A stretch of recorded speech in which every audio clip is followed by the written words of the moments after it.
থানাতে নিয়ে এসে তাকে যেভাবে পিটিয়েছে, এ অবর্ণনীয়ভাবে পিটিয়েছে। যেভাবে পিটিয়েছে, ওকে গালাগাল দিয়েছে, আমাদের সম্বন্ধেও অনেক কথা বলেছে।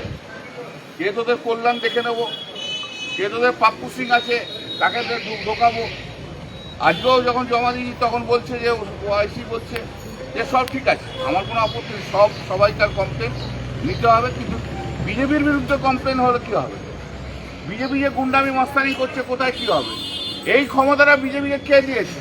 থানার বড়বাবুকে ঘুমোচ্ছে, বাড়ি গিয়ে বুলডোজার দিয়ে ভেঙে দেওয়া হচ্ছে, বিজেপির লোকেরা যে পুলিশ দিয়ে কোনো নোটিশ না দিয়ে, এটা কি ঠিক হচ্ছে? পুলিশি রাজ চলছে পশ্চিমবাংলায়, একদম অটোক্রেসি চলছে, পুলিশি রাজ চলছে। কালকে ওই ডানকুনিতে পরশুদিন সূর্যকে ধরেছিল, হ্যান্ডকাপ করে নিয়ে এসে রাত্রি 2টোর সময় অ্যারেস্ট করা হচ্ছে। গোলারা পুলিশি রাজ চলছে, আর বিজেপির গুন্ডাগার্দি চলছে। বিজেপির গুন্ডাগার্দি, পুলিশের ক্ষমতা নিয়ে পুলিশে এইসব করা হচ্ছে। শুভেন্দু অধিকারী মুখ্যমন্ত্রী বলে দিয়েছে সব জায়গায় তৃণমূলের ছেলেদেরকে তুলতে হবে। ও তো বলেছে 12,500 ছেলেকে তুলবে, বলেছে না 12,500 ছেলেকে তুলবে। এগুলো তার নিদর্শন হচ্ছে 12,500 ছেলে। আর আমিও শুভেন্দু অধিকারীকে বলে দিচ্ছি, মুখ্যমন্ত্রীকে, আপনি যদি 12,500 ছেলে তোলেন, আমি এবং আমার সহকর্মীরা 12,500 ছেলের পাশে সঙ্গে থাকবো। ছাড়বো না, ছাড়বো না আমরা। পুলিশি রাজ খতম করতে হবে, পুলিশি রাজ দিয়ে হবে না। রাস্তায় আছি, রাস্তায় থাকবো। অনেক পুলিশ অফিসার দেখেছি, অনেক পুলিশ অফিসার দেখা আছে, অনেক দেখেছি। 45 বছর রাজনীতি করছি, সিপিএম এর বিরুদ্ধে লড়াই করে এসেছি, আবার নয় বিজেপির বিরুদ্ধে লড়াই করব। এই পুলিশি রাজ খতম করতে হবে।